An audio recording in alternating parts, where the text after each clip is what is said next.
학생들에게 공부를 열심히 해야 한다고 여러분 말씀하십니까? 예, 안 하세요? 예, 자녀들에게 야, 너 공부 열심히 해야 돼 라고 말씀 안 하시나요? 열심히 공부해야 공부를 잘하겠죠. 예. 학생들 알고 있을까요? 모를까요? 공부를 열심히 해야지 된다는 것을. 예, 잘 알고 있습니다. 그런데 알고 있다고 해서 모든 학생들이 다 공부를 열심히 할까요? 그렇지는 않은 것 같습니다. 그 필요성과 중요성을 정확히 인식하지 못하면 이 머리로는 공부를 해야 된다라는 것은 알고 있지만 그것이 현실 가운데서 지켜지지 못하고 다른 것에 눈을 돌리게 되는 것 같습니다. 아마도 많은 학생들이 이제 곧 대학 수학 능력 시험을 준비하고 있는 것 같아요. 예, 한 50일 정도 남았나요? 그 정도 남은 것 같은데요. 50일 정도 지나고 나면 어떤 친구 대부분 다 일단 울상을 짓더라고요. 예. 그리고 어떤 친구들은 후회하는 친구도 있을 겁니다. 내가 조금 더 공부를 열심히 했으면 됐을 텐데. 그래도 어떤 친구들은 또 자기가 노력한 것의 결과를 얻고서 기뻐하는 친구들도 있을 거라고 생각합니다. 그런데 그런 친구들은 몇 되지 않고 대부분 다 후회하고 있더라고요. 하지만 후회를 한 그 시기는 이미 늦어버렸다는 것을 본인도 잘 알고 있기 때문에 더 많이 후회가 되는 것은 아닐까 생각합니다. 오늘 본문 말씀 역시 세상에서 소금과 빛의 역할을 해야 한다는 것은 신앙인이라면 누구나 다 알고 있는 것입니다. 하지만 우리가 이 말씀을 안다고 해서 세상에서 소금과 빛의 역할을 지금 현재 감당하고 있지는 않다는 것이겠죠. 대부분의 사람들은요, 세상에서 소금과 빛의 역할을 감당하고 있지 못하고 심지어는 신앙인이 소금과 빛이라는 사실조차도 인식을 못하는 사람들이 많다는 사실이 우리에게 큰 충격으로 다가오는 것 같습니다. 따라서 오늘은 이 본문의 말씀의 중요성을 다시 한번 살펴보고 예수님께서 우리에게 말씀하신 이 말씀의 의미를 다시 한번 새겨보아서 이 말씀이 우리의 삶 속에 나타날 수 있게 되기를 간절히 소망합니다. 성경은 두 가지 비유를 들고 있는데요. 하나는 소금의 비유로 이야기하고 있습니다. 본문은 너희는 세상의 소금이니 라고 기록되어져 있거든요. 그런데 이것은 너희는 세상의 소금이다 라는 직설법입니다. 즉 너희는 세상의 소금이 되어라 라고 하는 명령형과 다르게 이미 소금이 되었다라고 얘기하고 있는 겁니다.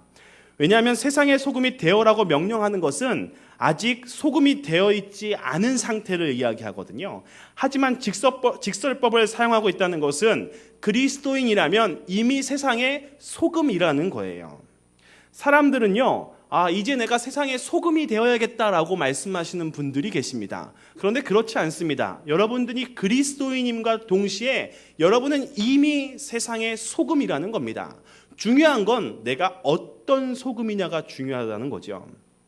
따라서 그리스도의 제자라고 이야기한다는 것은 지금은 세상의 소금이 아니지만 이제는 세상의 소금이 되어야겠다고 말하는 것이 아니라 이미 소금이니까 소금으로서의 역할을 해야 된다는 것을 이야기하고 있다는 겁니다. 우리들은 세상에서 소금과 같은 역할을 해야 하거나 혹은 하면 좋다가 아니라 이미 소금의 역할을 하고 있는 것이 정상이라는 거예요. 그렇다면 내가 지금 소금의 역할을 하고 있지 못하면 나는 현재 비정상이라는 거겠죠.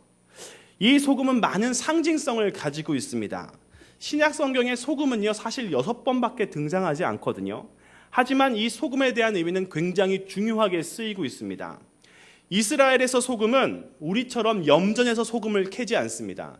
여러분 염전에 가면 소금 있는 거 아시죠? 예, 있어요. 예, 우리나라 염전에 가면 소금이 있어요. 소금을 만드는데 천일염 이런 거 참 좋은 소금이에요. 예, 소금을 만드는데 바닷물을 받아갖고 그 물을 가지고서 소금을 만드는 거거든요. 그런데 이스라엘은 바닷물로 소금을 만드는 것이 아니라 유역의 늪 지역에서 채취하거나 땅에서 암염, 소금 돌을 캐내어서 사용하고 있다는 겁니다. 즉 그들이 살고 있는 땅 자체에 소금이 있고 그곳에서 채취하고 있다는 거죠. 그렇기 때문에 이스라엘에서 소금은 먼 곳에서 만들어져 오는 것이 아니라 우리는 현재선 소금을 발견할 수 없지만 멀리 바닷가에서 소금을 갖고 오잖아요. 그런데 이스라엘 백성들은요, 그들이 살고 있는 땅에서 만들어지고 있는 것이 소금이라는 겁니다. 즉 우리들에게도 세상에서 떨어져 있는 성도가 아니라 그 안에서 세상 사람들에게 영향을 주는 소금의 역할을 감당하라고 말씀하고 계셨던 겁니다. 그렇다면 예수님은 왜 소금이 되라고 말씀하셨을까요? 이것은 소금이 가지고 있는 의미를 살펴보면 알 수 있습니다. 유대교의 문헌들을 살펴보면 소금은 몇 가지 역할을 하고 있어요. 한국에서 쓰이는 소금 말고 유대에서는요, 이스라엘에서는 소금을 이렇게 쓰였다고 하더라고요. 먼저 소금은 생명을 유지하는 기능을 가지고 있습니다. 즉 물, 불, 곡식, 의복 등과 같이 삶을 유지하는데 필수품이었다는 거예요. 없어서는 안 되는 물품이었다는 겁니다. 있으면 좋고 없어도 되는 것이 아니라 꼭 생명 유지를 위해서 필요한 것이다 라고 생각하는 것이 바로 소금이었습니다. 제가 군대에 있을 때 유격훈련이라는 것을 받아봤었거든요. 저희 부대는 독립부대라서 보통 유격훈련을 받으면 부대에서 몇 명씩 착출을 해갖고 그 사람들이 조교가 돼서 훈련을 시키거든요. 근데 저희 부대는 독립부대라서 저희 부대에서 착출된 사람이 가는 것이 아니라 전혀 모르는 군인들이 저희를 훈련시켜요. 그러니까 봐주는 게 없어요. 너무 힘들었어요. 유격은 정말 다시는 가고 싶지 않은. 그런데 그 유격을 2번이나 받았거든요. 근데 그 유격장에 가면 하루 종일 땀을 흘리면서 PT, 체조도 하고, 그다음에 뛰어다니고 선착순하고, 기억은 선착순하고 PT 체조한 기억밖에 없거든요. 그러면 땀이 내리고 또 햇빛이 너무 뜨거운데 이때 가장 먹고 싶은 게 뭐겠어요? 시원한 물이잖아요. 시원한. 그냥 물도 아니에요. 시원한 물. 아이스 워터 이런 거예요. 얼음물 같은 게 먹고 싶거든요. 그런데 저쪽에 준비되어져 있는 거 뭐냐면 뜨뜻한 소금물을 준비해줘요. 너희들은 지금 탈수 증상이 오기 때문에 시원한 물을 먹으면 안 되고 따뜻한 소금물을 먹으라는 거예요. 사람들이 먹을까요? 안 먹을까요? 먹습니다. 그걸 안 먹으면요 죽을 수도 있어요. 계속 그 상태에서 계속 땀을 흘리면 탈수 현상이 일어나기 때문에 소금물을 먹어주면 안타깝게도 다시 이 사람이 살아나요. 그럼 또 가서 선착순하고 또 PT 체조하고 또 땀 흘리고 가서 또 소금을 먹고 이거를 4박 5일 동안 하는데 정말로 너무 싫은 기억이었어요. 그런데 그 소금을 내 생명 유지를 위해서는 그리고 거기 있는 사람들이 쓰러지지 않게 하기 위해서 조교들이 간부들이 그리고 선임병들이 꼭 마시라고 하는 물이었다는 겁니다. 두 번째 소금은요 방부제로서 역할을 하여서 음식을 보존하는 데 사용합니다. 여러분도 잘 아시지 않습니까? 소금에 절인 것들은 상하지도 않고 정말 오랫동안 음식을 보관할 수가 있습니다. 그런데 소금이 들어가지 않은 것은요 정말 어떤 날은 날이 더운 날은요 하루도 되지 않아서 음식이 부패하고 상해버리는 것을 우리는 너무나 잘 알고 있지 않습니까? 이 소금은 썩지 않게 하는 역할도 가지고 있습니다. 세 번째는요 소금은 맛을 내는 역할을 합니다. 음식에 소금을 사용하지 않고서 다른 재료를 가지고서 그 맛을 낼 수도 있어요. 하지만 거의 맛있다라는 음식을 만들 수는 없는 경우가 많다는 거죠. 그리고 이미 우리가 음식에 소금을 넣지 않은 음식들도 어느 정도 염분기를 가지고 있기 때문에 그 맛이 날 수 있다는 것 여러분 알고 계십니까? 소금만으로도 맛을 낼 수 있는 많은 음식들이 존재하는데 따라서 음식을 만드는데 소금은 필수적인 요소로 자리 잡고 있다는 겁니다. 또한 소금은 치료제로도 쓰였다는 것을 여러분 알고 계십니까? 저도 설교를 준비하면서 알게 됐는데 치통에 치료제로 쓰인 적이 있었다고 합니다. 그리고 에스겔 16장 4절에 보시면 신생아는 소금을 문질러서 깨끗게 하였다라고 하는 것들이 기록되어져 있다는 겁니다.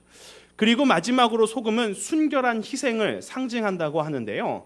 레위기 2장 13절을 보시면 내 모든 소재물에 소금을 치라 내 하나님의 언약의 소금을 내 소재에 빠지지 못할지니 내 모든 예물에 소금을 드릴지니라. 아멘. 이렇게 소금이라는 건요 우리가 생각했을 때 생각했던 것보다 훨씬 더 많은 분야에서 우리의 삶 속에 들어와 있던 것이 소금이었다는 겁니다. 이와 같이 소금이 참 많은 역할을 하는데 그리고 이 많은 역할을 하는 소금들은 그 역할에 맞게 쓰이기 위해서는 그 자신의 모습 그대로를 존치시키거나 그러니까 소금이 그냥 소금 상태로 계속 있으면 소용이 없어요. 소금은 녹아서 그 속에 들어가줘야 된다는 겁니다. 그냥 쳐다보고 감상용으로 사용되어지는 것이 아니라 음식물 속으로, 재물 속으로, 환부 속으로 들어가줘야 된다는 거예요. 그리고 들어간 소금은 눈에는 보이지 않게 되어진다는 거죠.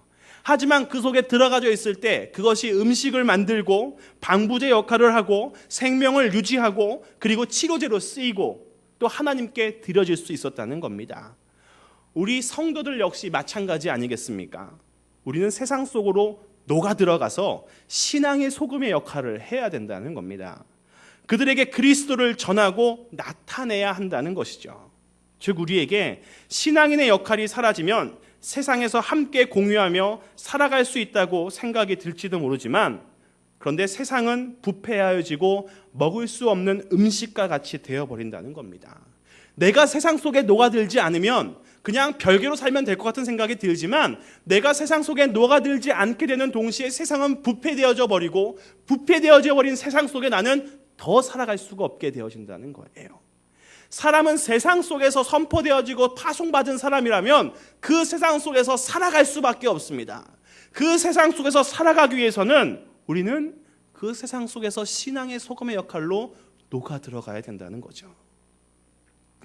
예수님은 제자들에게 세상의 소금이 되어서 그들에게 생명을 주고 그들을 깨끗하고 거룩하게 만드는 존재가 되라고 말씀하고 계신다는 거죠.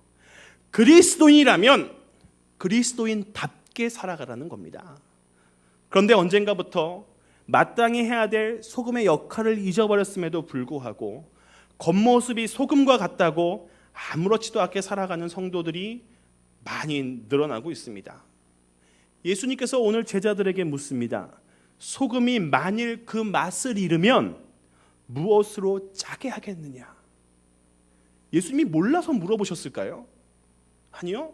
예수님은 다 알고 계셨어요. 몰라서 물어보는 것이 아니라 누구나 다 알만한 상식적인 질문을 하고 계시는 이유는, 그것은 소금은 그 짠맛을 잃으면 아무데도 쓸데없다는 것을 강조하기 위해서였다는 겁니다. 소금은 너무나게 귀하게 쓰일 수 있는 이유, 소금이 귀할 수 있는 이유는 짠맛을 가지고 있기 때문에 그래요. 그런데 짠맛을 잃으면 이 소금을 무엇에다가 쓰겠습니까? 그렇지 않으면 소금이 그 맛을 잃으면 아무짝에도 쓸모 없어지고 버려져 버린다고 하죠. 이스라엘의 소금은 아면을 사용한다고 했잖아요. 돌을 캐내면 그게 소금 돌이에요. 그런데 이 소금이요 100% 소금이 아니라 흙하고 섞여져 있어요. 불순물이 많이 포함된 소금이었다는 겁니다. 그렇기 때문에 보관을 잘못하면요 이 소금은 짠맛이 다 나가고 이 소금이 소금의 역할을 할 수가 없게 되어지는 겁니다. 그러면 소금이 아니라 그냥 흙처럼 되어버리는 거예요. 그래서 짠맛을 잃으면 길가에 내버린다라고 말씀하시는 건 이스라엘이 아면을 사용하기 때문에 그렇다는 겁니다. 자기 스스로에게 문제가 있는 거겠죠. 소금이 짠맛을 잃어버린 것은 그 음식에 문제가 있는 것도 아니고 그 다른 여지껏 설명했던 어떤 것들의 문제가 있는 것이 아니라 소금의 문제가 있는 거예요. 즉 자기 안에 있는 문제, 내가 맛을 잃어버렸다는 그 문제조차도 모른 채 살아가고 있는 이들이 오늘 이 땅에 너무나도 많이 늘어나고 있다는 겁니다. 여러분 어떠십니까? 세상 가운데서 신앙인의 짠맛을 내며 세상에 생명을 불어넣는 성도의 소금의 역할을 감당하고 계십니까? 여러분이 가는 곳이 여러분들이 녹아들어져서 그곳에서 생명이 되어지고, 여러분이 가는 곳이 여러분이 녹아들어져서 그곳에서 세상의 소금의 역할을 하며 그리스도의 이름을 나타내고 있냐는 겁니다. 아니면 내가 있으나 없으나 그 공동체가 항상 그냥 그 상태로 썩어져 가고 있다면 우리는 맛을 잃어버린 소금과 똑같다는 거예요. 그러면 아면에서 캐어내는 이 소금이 짠맛을 잃어버리고 나서 흙처럼 되어져 버려서 그냥 길가에 버려져 버리는 소금과 똑같이 되어질 수밖에 없다는 겁니다. 여러분, 세상의 소금이 되는 성도님들 되시기를 주님의 이름으로 축복합니다. 두 번째 비유로 성경은 우리를 빛이라고 이야기하고 있습니다. 앞에서의 소금을 비유로 할 때 세상에서 소금이 되어야 된다고 했을 때 이 세상은 땅이라는 단어를 사용해서 이 세상에서는 땅이에요. 그런데 두 번째 빛에 대해서 이야기할 때는 우주라는 의미를 가지고 있는데 이 우주라는 의미 가지고 있는 단어 코스모스를 세상에서라고 사용하고 있습니다. 아마도 소금은 땅에서 생산되어지고 빛은 어두운 우주를 밝히는 태양을 의미하는 것 같은데요. 여기서 말하는 빛은 거대한 우주를 밝히는 이 지구 전체에 영향을 주는 빛을 이야기하고 있다는 겁니다. 예전에 인터넷에 글이 하나 올라왔는데 올라온 글 중에 교수와 학생의 이야기가 있었습니다. 대화의 내용은 믿음이라는 것이었는데요. 그 중간에 보이지 않는 것에 대한 믿음에 대한 이야기를 할 때 학생과 교수가 토론을 하게 되었습니다. 그것이 바로 빛에 관한 이야기인데 내용을 간단히 보면 주제가 이거였어요. 어둠이 존재하는가? 여러분, 어둠이 존재한다고 생각하십니까? 예? 무슨 질문이 저러냐고요? 예. 어떻게 생각하세요? 어둠이 존재하세요? 예. 그럼 제가 여러분께 그 사람처럼 똑같이 물어볼게요. 어둠이 존재한다면 조금 덜 어둠도 존재하나요? 더 어둠도 존재해요? 아주 어둠도 존재해요?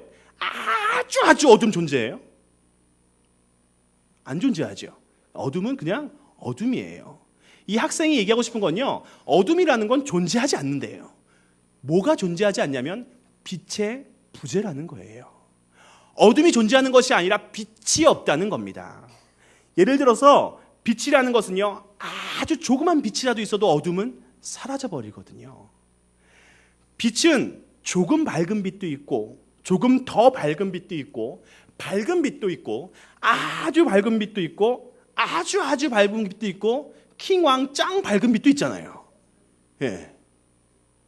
어떤 빛에 비춰지냐에 따라서 어둠이 조금 깊은 어둠처럼 느껴지고 어떤 건 어둠이 없어진 것처럼 느껴지고 어떤 건 어둠이 조금 더 있는 것처럼 느껴지는 것이지 어둠 자체가 존재하는 것이 아니라 빛의 부재라는 겁니다. 여러분, 이 말에 대해서 어떻게 생각하십니까? 저는 그 학생의 말에요, 굉장히 공감을 했어요. 성경적으로 봤을 때 어둠보다 중요한 것은 빛의 부재구나. 오늘 본문 14절 말씀을 보시면 너희는 세상의 빛이라 산 위에 있는 동네가 숨겨지지 못할 것이요 즉 빛이 비춰지면 밤에 캄캄하여서 어둠 속에 보이지 않던 동네가 보여지는 것이 너무 당연한 거라는 겁니다. 그 동네가요, 어떤 어둠을 가지고 숨기려고 해도 빛이 비춰지면 나타날 수밖에 없게 된다는 거죠. 아무리 칠흑 같은 어둠이라고 하더라도 빛이 비춰지면 그 어둠이라는 것은 바로 사라져버리고 만다는 것입니다. 반대로 지금 칠흑같이 어두운 빛이라면, 어둠 가운데 있다면 현재 빛이 존재하고 있지 않다는 것을 반증해 주는 것이겠죠. 또한 어두운 곳일수록, 정말 어두운 곳일수록 빛이 비춰질 때 밝게 빛나지 않습니까? 여러분, 집에 가시면요, 한번 실험을 해보세요. 낮에 형광등을 켰을 때와 밤에 형광등을 켰을 때 똑같게 느껴집니까? 아니죠. 낮에 형광등을 켰을 때는 켰는지 안 켰는지 잘 티도 나지 않는데 한밤중에 형광등을 딱 켜면 방이 환해져요. 왜요? 주변이 어둡기 때문에 그렇다는 겁니다. 놀라운 이야기도 아니잖아요. 우리가 매일 겪는 이야기잖아요. 우리가 가는 곳에서 우리가 그리스도인의 빛을 비춘다면 우리의 주변은 밝아질 수밖에 없는 겁니다. 그게 지극히 정상적이고 너무나도 당연한 원리라는 거예요. 우리가 가는 곳이 밝은 변화가 일어나는 것, 그것이 우리에게 당연히 일어나야 될 사건이라는 거죠. 저는 그런 강박관념을 갖고 있어요. 제가 가는 곳은 좀 이렇게 즐거워야 된다. 웃어야 된다. 갔는데 분위기가 어색하면 여기 분위기를 좀 해결해 봐야겠다 해서 막 혼자서 막 이렇게 막 하다가 분위기를 더 망치죠. 예. 뭐 여러분도 그런 강박증을 가지실 필요는 없습니다. 저는 그렇거든요. 그래서 내가 이광복이 여기 왔는데 이게 공동체가 재미없으면 안 되지. 막 그래서 재밌는 얘기를 하는데 나락으로 자꾸만 수습할 수 없는 대로 가거든요. 하지만 이건 저 혼자만의 특징이잖아요.